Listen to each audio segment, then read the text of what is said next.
Hello and welcome to the next video of my LCK preview. We're covering the DN Freaks, otherwise known as, otherwise known as the Guangdong Freaks the last couple of years. This roster is, still in part that same team that we've seen the last couple of years that we thought, hey, maybe this is the year that they finally thrust themselves into regional finals and maybe even, be in contention for a fourth spot in Worlds or whatever. This year, they're ranked fourth going into the season based on stats, but I will acknowledge stats are pretty dangerous with this team, and we'll go over why, as we have not only three different teams intermixing in here, well, four different teams intermixing in here, but also three different regions. So stats get really messy when we're trying to treat all Tier 1 regions the same when we know they're not exactly the same. So the last 3 years, 7th, 8th, and 7th in championship points. Technically, 2 years ago, they had none, so they could have been 10th. It doesn't make a difference. Or one of three teams with none. In top lane, we have Dudu. At 23 years old, Dudu's at the point now where he's going to have to show up this year and finally follow through on what the stats have been saying the last couple of years about him. Very high resource player, very good mechanically in lane. But translating that to team fights and in the mid to late game has always been a struggle, and last year it was no different as he ranked 8th in his role going into this season. 2.8 KDA, 56.6 KP, 8.9 CS per minute. I mean, hell, the CS is crazy high. And that would mean, hell, you are a carry-oriented top laner. They are giving you heavy resources. You need to do something with it. Now, negative 1.2 share differential and 1.21 ROI. I can understand the negative 1.2 share differential with the high CS as a top laner. I could. But the return on investment is not there. The threat and the damage is not there. And that's the problem and a big reason why they struggled last year. 30 gold ahead. That needs to be higher with all that farm. 3.1 vision efficiency is good. So in the side lane, he is getting vision. 12 champions in 90 games. The champion pool, another problem. So last year, he played K'Sante, Aatrox, and Gnar for 63% of those 90 games. We have some players with 40% of their games. And yeah, there are a few with 60%. But the fact of the matter is, this is not good. You don't want to be somebody known to, hey, this guy's probably going to play it. So we leave this up, he's going to play it. And yeah, it might be strong, but we have something prepared for it already. We don't even have to worry about this guy anymore. And that's a problem. You can't allow that to happen. Now behind him is Lancer. Lancer had a 2.2 KDA, 55.2 KP, and an 8.2 CS per minute last season in CK. I'll say KDF's academy system, not very good. There's Pengyan in mid lane, but besides that, it leaves a little bit to be desired. So 1.1 share differential, 1.41 ROI. So he is coming out on the positive end of things. Those are the numbers you want Dudu to have. 190 gold ahead, 2.59 vision efficiency, 20 champions in 104 games. Is on the academy team, and the academy team the stat line is terrible. I can only imagine what the win rate was. I didn't even look. But everybody has like a 1 point something KDA. Has a 1.1, below 50 KP. 7.2 CS per minute, 1.46 ROI, 14 champions, 60 games. World champion Pyosik at jungle. So last year's meta fit Pyosik very well. Didn't play a lot of carry-oriented stuff for some reason on KT. KT just were not built to really succeed unless Pyosik was the carry, and it just didn't happen. He ranked 6th going into this season in the LCK. 4.2 KDA, 74 KP, representative of a facilitator, 5.8 CS per minute. Negative 5.1 share differential, 0.96 ROI. That screams facilitator, tanky player, not going to deal a lot of damage. But Pyosik is best served. We think of his kindred. Hell, his namesake is after kindred because he's a carry-oriented jungler at his best. So to put him in a situation where he's not going to be dealing a lot of damage, it's recipe for disaster. You're asking a player to do something that they're not. He is not good enough to do it all. He is just not. He's very one-dimensional.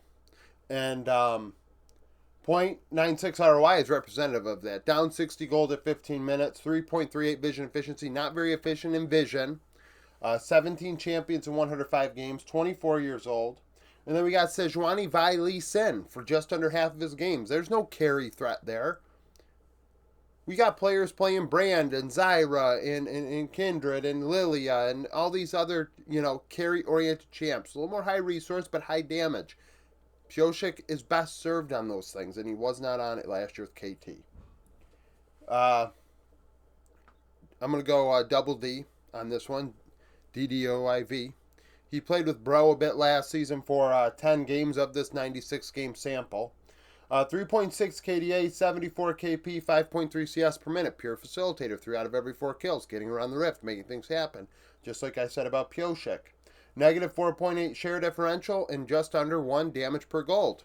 Last year's meta, that's the type of player you are. You're a facilitator. Down 105 gold, 3.47 vision efficiency, 18 champions, 96 games. Excuse me. Solid is on the academy team. Damn. 1.4 KDA, 64 4 KP, 5.9 CS per minute, a 1.18 ROI, and 10 champions, 60 games. The star of this team is Bulldog in mid. Bulldog is still only 19 years old going into year 3. He's still developing. He's still getting better. In my opinion, he was the best bargain for your buck if you were a team looking for a free agent mid last season. There's a ton of potential with this player, and he was not going to cost a ton. For some reason, nobody wanted him. KDF were able to keep him, and I don't know how long this contract is, but it's an interesting thing. So, 3 KDA, 68 8 KP, 9.3 CS per minute. Going into this season, I have him ranked 3rd in the LCK in mid. Based on last year's stat line, I think he's only going to get better. 5.8 share differential, 1.61 ROI. He's a carry threat. He really is. This team in general comes out in the negative in the carry threat because there's not enough carry. These players on their individual teams last year did not carry hard enough relative to the gold share they were receiving to say, hey, this team is 100% of its gold. Whereas, really, if you do the math here, if everyone's getting the same amount of gold as last season and dealing the same amount of damage, hypothetically, this team actually have more gold than they deal damage. Or something to that effect. The shares is screwed up. I just screwed that whole thing up. Let's just say there's not enough carry threat on this team. Somebody has to do more with the damage than they're receiving in gold. Down 190 gold at 15 minutes, 2.76 ROI, 16 champions, 90 games, 19 years old. 3 most played, Corky, Wei, Azir, 43% of his champion pool. Behind him is Pengyan. Pengyan is a pretty damn good player, young player, one of the better up-and-coming mids in Korea going into this season. High resource last year, 3.2 KDA, 67 KP, and 9.8 CS per minute. Yes, that's very high. As a result, the share differential was not great, 3.2, because he's getting all that farm. He's getting a high gold share. 1.5 ROI, because he's getting a lot of gold. He's got to deal more damage. 95 gold ahead, 2.67 vision efficiency, 18 champions, 104 games. Flip is on the academy team, 1.9 KDA, 67 2 KP, 8.9 CS per minute, 1.69 ROI, 6-7, and 15 champions in 60 games. Now, this is where this team's getting overrated. So, Berserker at the 80 carry role.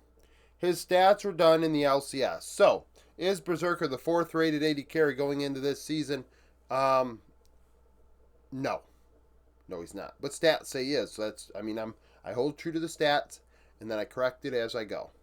And whether I believe it or don't believe it. Now, this stat line is from Cloud9, of course, like I said, in the LCS.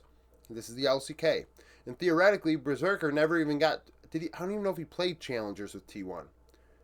So, is he ready for this? We'll see. He's 21 years old. He certainly, had to take on a big role in the LCS. And then there is a chance he can still turn around his career. It wouldn't be the first time we've had a player import to NA and then go back to the LCK and do well, right? Core JJ, of course, is the easiest one, but he role swapped. But still, there's tons of potential there. So 6.3 KDA, 75 KP, 8.5 CS per minute. There's no doubt C9 fought around Berserker. And he also plays weak side. He plays safe. which is where we get into an issue. So 3.7 share differential, 1.49 ROI. The damage is not really there. The farm was lower, so you'd like those share numbers to be better because, hey, you're not getting as much gold. Now, you make sense of that CS with the Senna game. Senna's one of his 3 most played. You know, like, I feel like Berserker, at least in the LCS, because he took a step back, played that more. I always say this about, like, Korean import AD carries. As they play in the West more and more, it's like the farm stats go down, right? So the gold stats go down in the early game, and they kind of just the laning stats. Okay, well, we'll be fine through the laning phase. We can be down even 100 gold. Who gives a shit? Because in the team fights, we're going to win. We'll out-hand stiff our opponents. And that's usually what happened with Berserker as well. So the fact of the matter is, you know, going into this team, he's going to have to return to being, you know, a carry threat. He's got to actually play. He's got to, you know, play through the laning phase and not be behind and expect it to be okay. 210 gold ahead at 15 minutes on average, which is good. But you can't have games where you're behind. You can't have games where you just expect to hand stiff your opponents. You know, lane swaps, of course, affect this number as well. 2.73 vision efficiency, 11 champions, 47 games. 4th in his role, 21 years old. Zeri Lucian Senna, 47% of his games played. Behind him is Slayer. He played with Gen G Challenger last year. 2.4 KDA, 64 KP, 9.4 CS per minute. Big carry threat on that team, a 6.8 share differential, 1.79 ROI. He dealt a lot of damage for the gold he was given, but down, 325 gold at 15 minutes, 2.86 vision efficiency. Down a lot of gold, that's not good. 19 champions, 88 games, wide champion pool. Whooper is on the academy team, 2.2 KDA, 69.1 KP, 8.3 CS per minute, 1.3 ROI. 13 champions, 52 games. Life rejoins the LCK after spending a year with FPX. Very carry-oriented support in that season. I guess even carry-oriented is probably the wrong word. Very aggressive. Extremely aggressive. Goes into this season ranked 3rd amongst LCK supports. That's probably a little high, but I also don't think he's like 8th or 9th. I think he's probably like 5th or 6th. 2.8 KDA, 72 KP, negative 3.8 share differential, 0.94 ROI. Like I said, very aggressive, dealt a lot of damage. His most played was Rumble. Put it in perspective, always has had a very unique champion pool, and one of the things that I liked about him, even though he did int a bit. In terms of gold difference, down 50, so just doing the math here, 240, 270. This team comes away down 60 gold at 15 minutes roughly. 1.78 vision efficiency, 21 champions in 90 games. 4th in his role, 24 years old. 3rd in his role, 24 years old. 3 most played, Rumble, Leona, and Braum. 36% of his champion pool. It's a wide one. 1 out of every 3 games, he's playing one of his 3 most played. Every other game, you got to wonder, okay, what's he going to play? Are we prepared to ban him out? Can we ban him out? Are we prepared for what he picks if we try?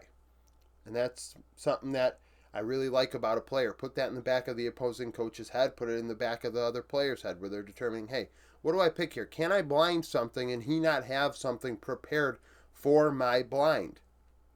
You know, and things like that. Quantum played 11 games last year with KDF in the LCK. Played 77 games total. 2.2 KDA, 66.3 KP. Also very aggressive, down 4.3% share differential, but 0.91 ROI.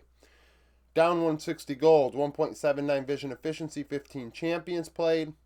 Minnow is the 3rd support technically on the challenger roster right now, but I think he should be. I don't know what's going to happen with that. 2.6 KDA, 70 KP, more traditional support, negative 6.6 share differential and a 0.7 ROI. Down 70 gold at 15 minutes. Better in the vision standpoint, 1.97 vision score per ward placed. 16 champions, 37 games. So like I said off the rip of this video, I have them, the stats have them ranked 4th. I have them 4th based on stats, but I know this team is a 6th to 8th place team, if not worse. I mean, when you get to the bottom of the LCK, things can get kind of messy. So they're kind of where they've been the last 3 years. Can Bulldog, continue to develop and Berserker, return to, a form that he had a couple years back when he came over to Cloud9 right off the rip? We'll see. Life as the veteran on this team with Pioshik, so who knows? Thank you for watching. If you like the video, like it. Subscribe to the channel for daily League of Legends content. Follow me on Twitter. Join the Discord. Become a YouTube supporter. Hope to see you again tomorrow.